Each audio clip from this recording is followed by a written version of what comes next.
보는 것은 너를 쓰러뜨리기 위해서가 아니라 사실은 네가 좀 더 강인해지도록 도와주기 위해서란다.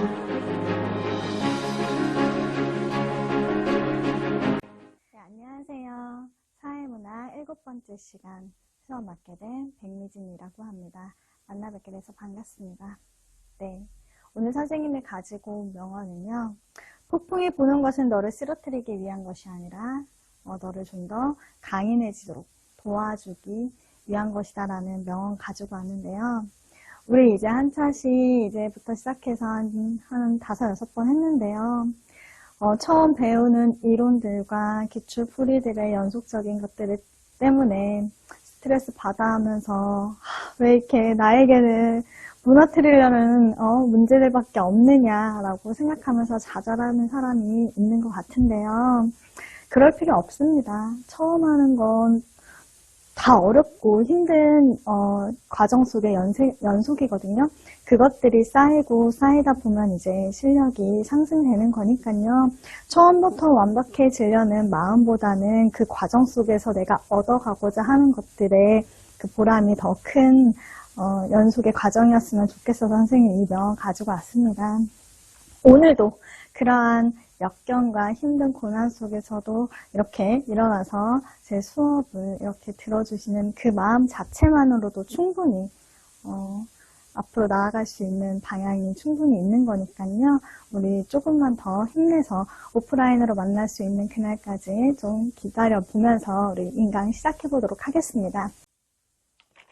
자, 그러면 오늘은 연구 방법에 대해서 한번 보도록 하겠습니다. 이 연구 방법은 다음 시간 차시에 하게 될 자료 수집 방법과 연계해서 매해년 기출 한두 문제씩 나오니까요.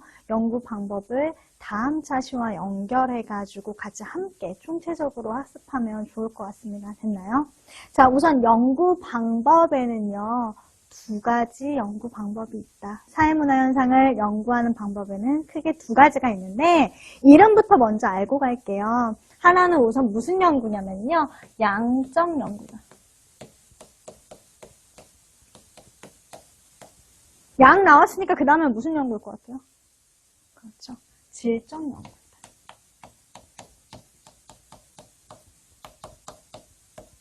됐어요? 자, 그러면은요, 우선 양적 연구와 질적 연구를 비교하는 게 오늘의 핵심이다. 됐습니까? 그러면 양적 연구는요, 대표학자가 디르켐, 꽁트 이런 학자가 대표학자고, 그 질적 연구의 대표학자는 어떤 베버, 이런 사람이 질적 연구의 대표학자라고 보시면 되겠는데, 양적 연구는 결국 전제 조건, 목적, 특징, 장단점을 이렇게 양적 연구, 질적 연구 이렇게 비교하시면 돼요. 그럼 양적 연구가 뭔지 한번 보도록 하겠습니다. 우선 전제 조건이 뭐냐면요. 전제 조건은 사회문화 현상은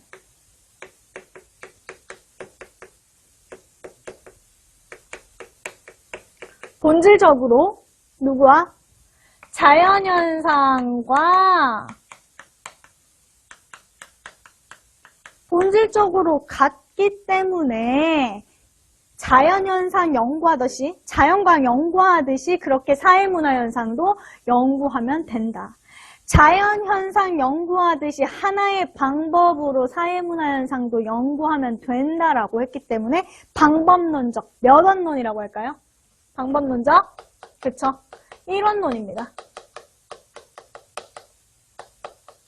방법론적 1원론이에요. 됐나요? 이렇게 자연현상 연구하듯이 사회문화현상도 이렇게 양적화, 양적 연구니까 계량화, 수량화해서 뭐 8월달에는 몇 도, 10월달에는 몇 도, 1월달에는 몇 도 이렇게 양으로 37도, 2도, 마이너스 0도 이렇게 양으로 측정하듯이 사회문화현상도 어떤 그 인간의 행동을 횟수, 수치화 시켜서 연구하면 된다. 그렇게 연구하는 목적이 뭐야? 목적은 바로 이거죠. 법칙을 발견하기 위해서. 법칙 발견.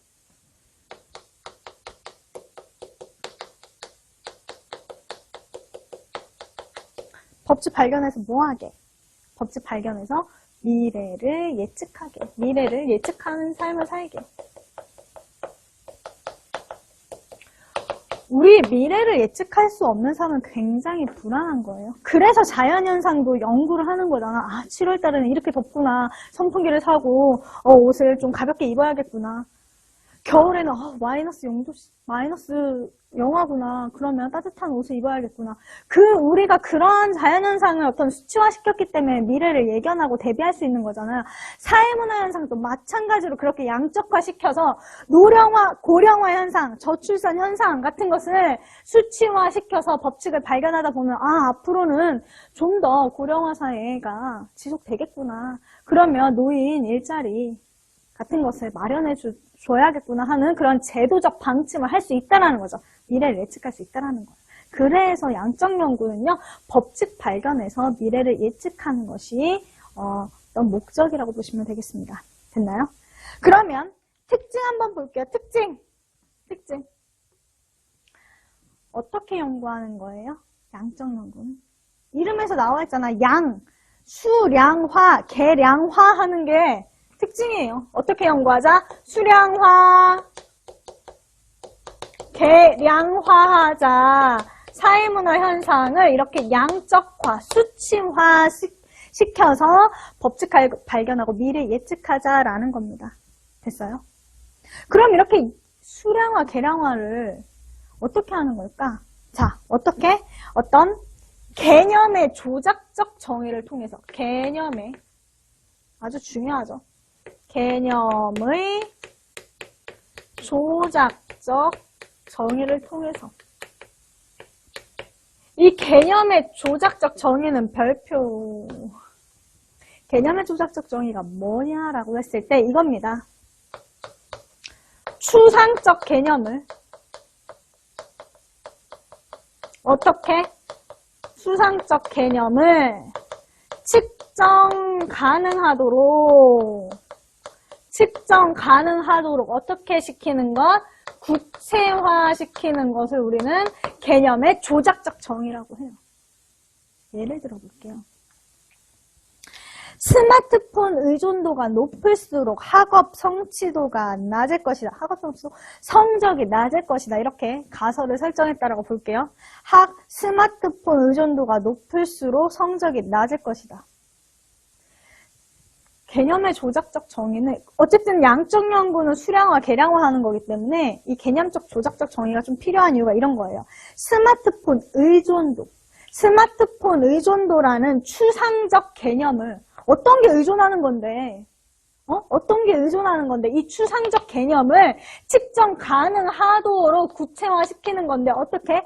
스마트폰 의존도가 높다라는 거, 낮다라는 걸 어떻게 수량화, 계량화할 거야? 이런 거죠. 스마트폰을 하루에 1시간 만지는 학생과 2시간 만지는 학생, 활용하는 학생, 3시간 이상 게임하는 학생 혹은 4시간, 5시간, 10시간 하는 학생 이렇게 따졌을 때 누가 스마트폰 의존도가 높은 거야? 10시간 이상 하는 학생이 높은 거잖아요. 그러니까 스마트폰에 대한 의존도라는 추상적 개념을 측정 가능하도록 횟수로 구체화시킨 것을 개념의 조작적 정의라고 하는 겁니다. 됐어요? 네, 이거는 문제 풀면서 또 더 알아보도록 할게요. 그 다음에 어떠한 기법을 중시하냐면 통계적 기법을 중시해요. 통계적 기법. 당연히 1시간 사용했냐, 2시간 사용했냐, 스마트폰을 10시간 사용했냐, 통계내죠. 수량화, 계량화 한다라는 건 통계야, 통계. 됐어요? 저출산 고령화 같은 것도 통계예요, 통계. 그쵸? 네. 그 다음에 세 번째는요, 우리 어떠한 문서를 중시하냐면 통계적 기법을 중시하기 때문에 공식적 문서를 중시합니다. 공식적 문서. 저출산 고령화 현상 미래 예측하기 위해서 앞으로 고령화 지수가 높아지는 것을 보는 것처럼 통계청 자료, 그런 인구 지표 증가율, 범죄 증가율 이런 것처럼 공식적 문서를 중시한단 말이야. 알겠어요? 공식적 문서를 중시한다. 계량화, 수량화 하기 위해서는 그런 문서들을 좀 중시한다라고 보시면 되겠고요.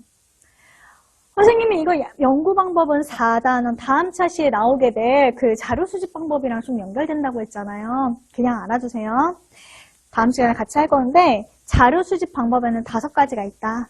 뭐가 있냐면요. 질문지법, 면접법, 실험법, 참여관찰법, 문헌연구법 이렇게 5가지가 있거든요. 그 중에서 양적 연구를 할 때 가장 많이 사용하는 자료 수집 방법이 뭐가 있냐면요. 그냥 알아두세요. 질문지법, 그 다음에 실험법이 대표적인 양적 연구의 자료 수집 방법이다라고 보시면 되겠습니다. 이건 4단원 할 때 같이 또 연계해서 설명을 할게요. 됐어요? 그럼 이렇게 3번까지, 특징 3번까지 양적 연구와 질적 연구가 본질적으로 뭐가 다른지 한번 볼게요. 질적 연구는요, 여기 전제 조건에서부터 달라요. 사회문화 현상은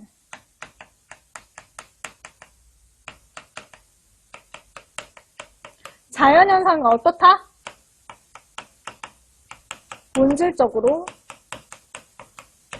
다르다.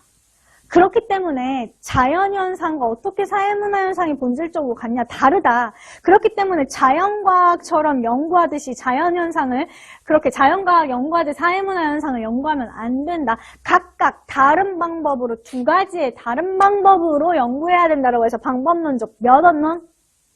네, 맞습니다. 방법론적 2원론이 되겠습니다. 방법론적 2원론.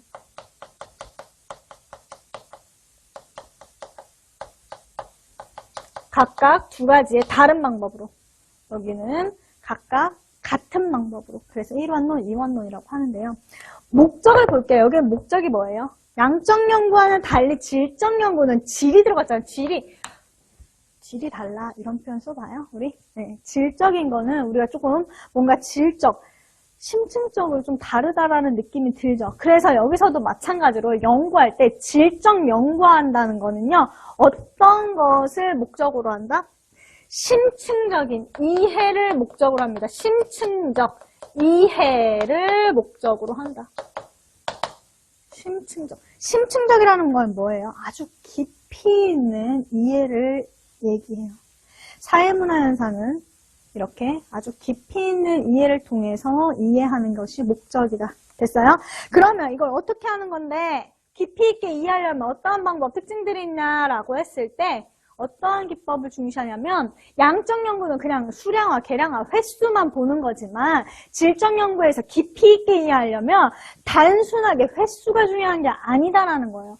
한 번을 해도 그 범죄에 있어서도 한 번을 해도 죄질이 중한 것은 작은 거, 경중한 거를 10번 한 거를 넘어서는 것들이 있잖아요. 그러한 것처럼 질적인 연구를 하기 위해서는 연구자의 직관적 통찰이 중요하다는 겁니다. 직관적 통찰 또는 감정이입 같은 것을 중시한다는 거예요. 감정이입 같은 거. 직관적 통찰이 뭐냐면요. 그냥 이렇게 생각하시면 돼요. 사람의, 여자의, 인간의 직감 있죠. 여자의 직감, 촉. 여자의 촉, 무섭죠? 느껴봤나요? 그것처럼요.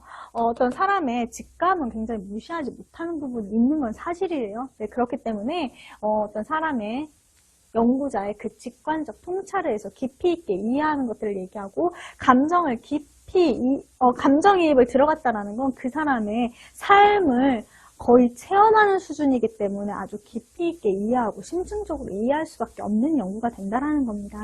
됐나요? 자, 그 다음에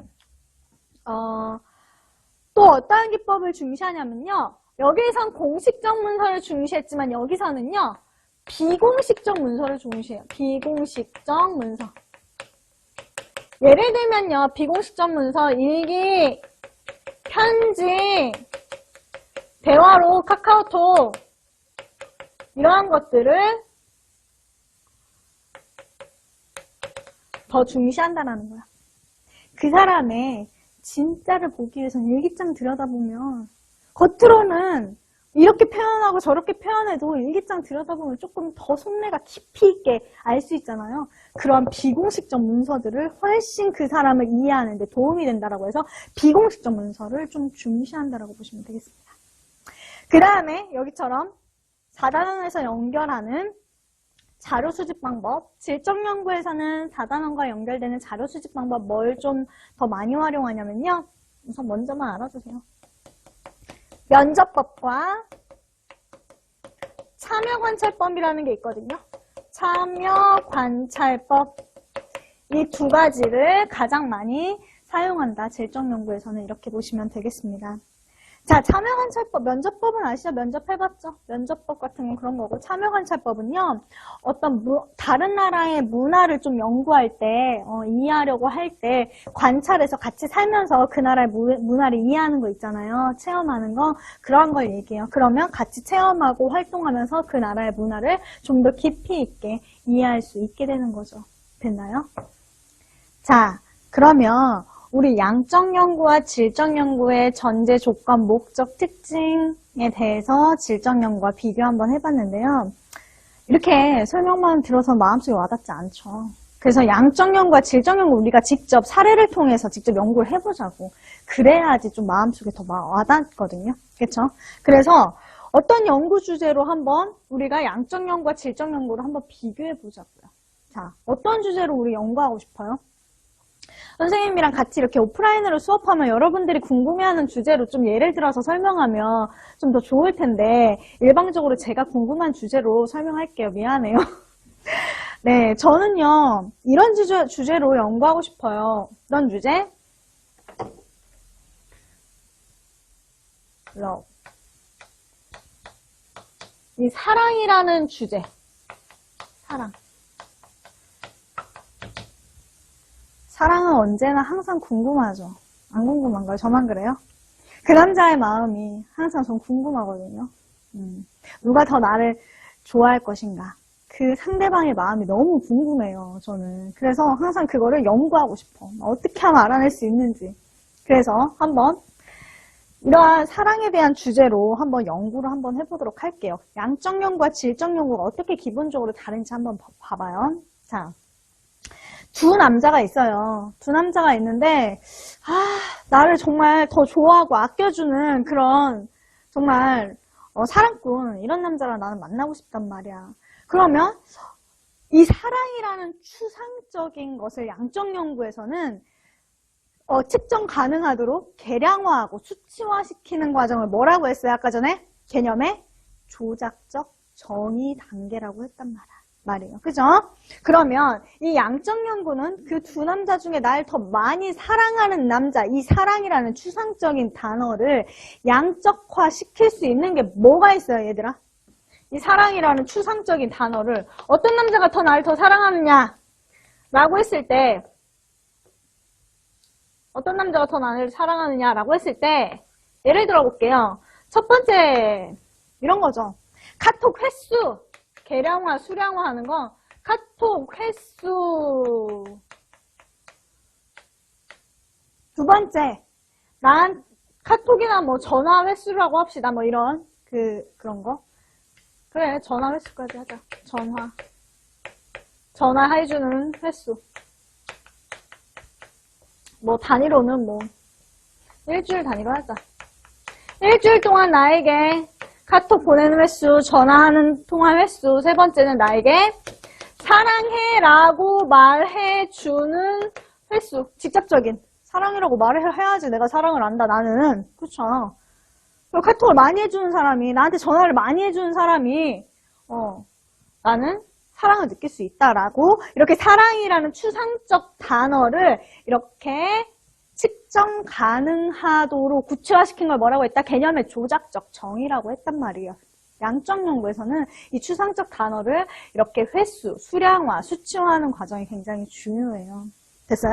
근데 자, 그래서 A라는 사람과 B라는 사람이 있는데 A라는 남자는 나한테 일주일 동안 카톡을 한 50회 정도 했고 50회 그 다음에 전화는 한 2번 정도 했고 50회는 너무 또 애매한가? 카톡 횟수를 몇 번 하니? 한 10회 했고 사랑해라는 말을 한번 했다라고 해봅시다. 됐어요? 이 B라는 남자는요, 카톡 횟수 일주일 동안 100회,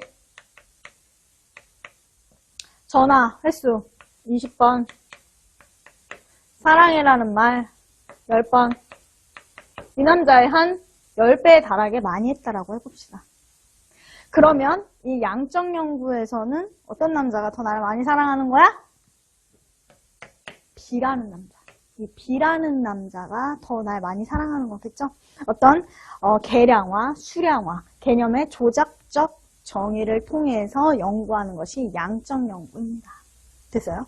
근데 여기에서는 단점이 이런 거예요. 사랑이라는 이 고귀한 가치를 단지 몇 회의 숫자만으로 어떻게 누굴 더 좋아하고 많으냐를 연구할 수 있고 그걸 측정할 수 있느냐라고 말하는 거예요. 한마디로 질적 연구에서는 사랑이라는 이 고귀한 이 단어는 단지 카톡 몇 번, 전화 몇 번, 사랑해라고 하는 그 몇 번이 중요한 것이 아니라 거기에서 뭐가 중요하다고 해서 비공식적 문서, 일기나 편지 이런 대화록 자체가 중요하다고 했죠. 이 A 남자가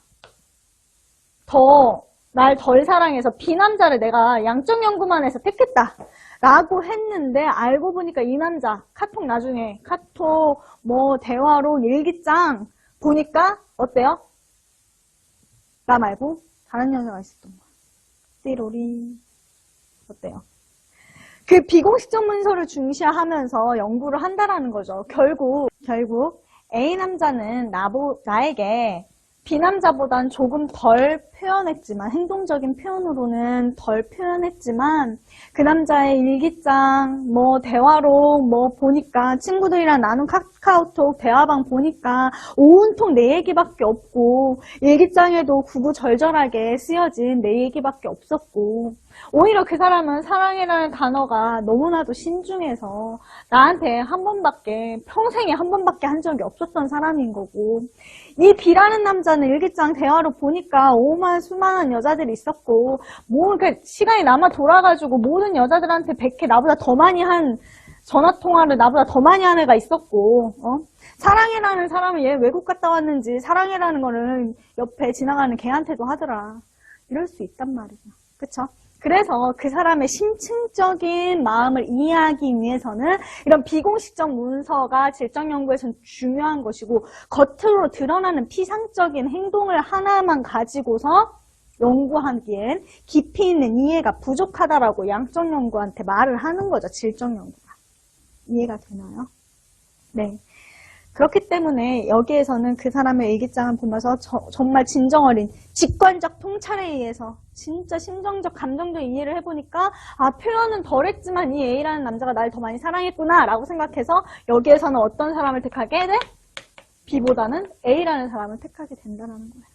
그래서 어쨌든 깊이 있는 심층적 이해가 가능하다. 됐어요? 그럼 장단점 한번 볼게요. 장점. 우선 양적 연구는 장점이 뭐예요? 이렇게 계량화, 수량화 하니까 목적에서처럼요. 뭐를 할 수 있어? 보편적인 법칙을 발견하기가 유리해요. 그쵸?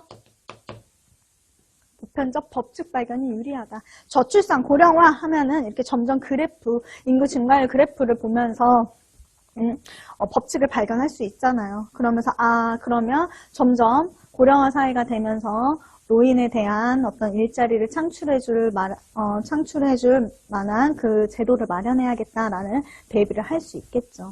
됐어요? 그 다음에 두 번째 좀 중요한 거는요.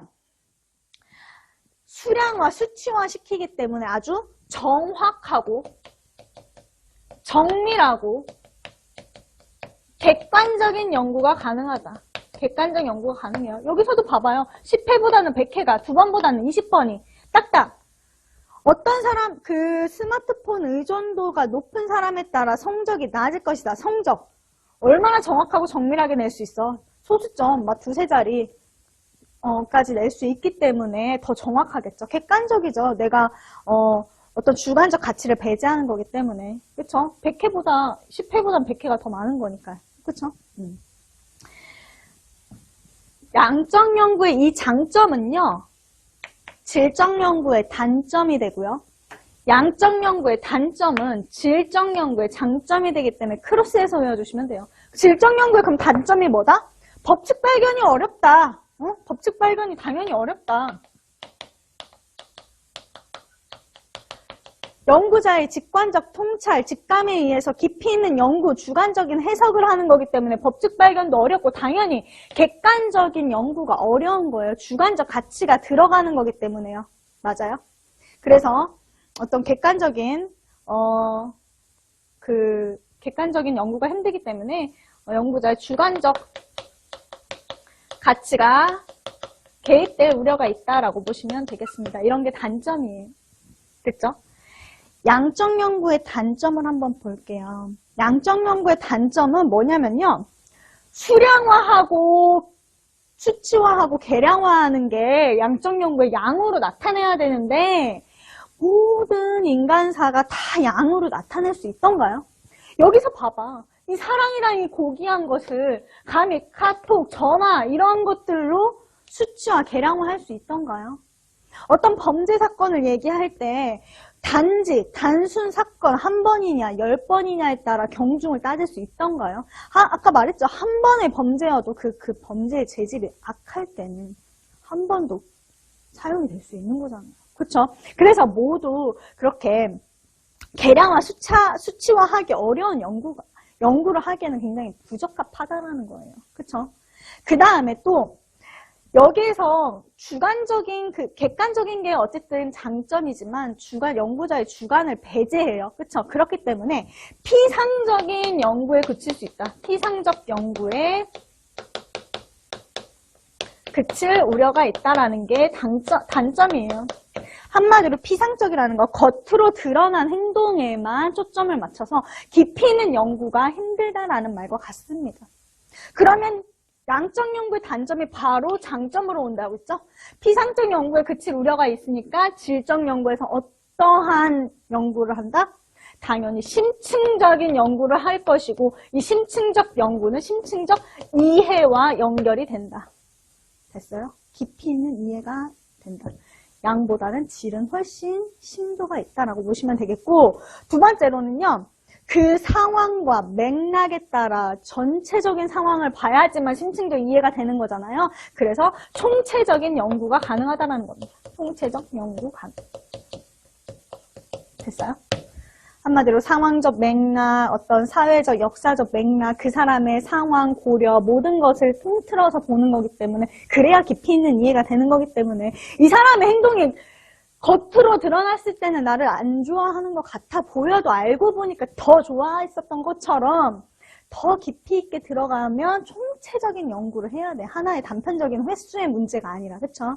그래서 질적 연구는 이렇게 장점이 되면 총체적 연구가 가능하다는 게 장점이 되겠습니다. 됐나요? 이렇게 양적 연구와 질적 연구의 오늘 장단점 비교해 봤는데요. 오늘 수업 고생하셨습니다.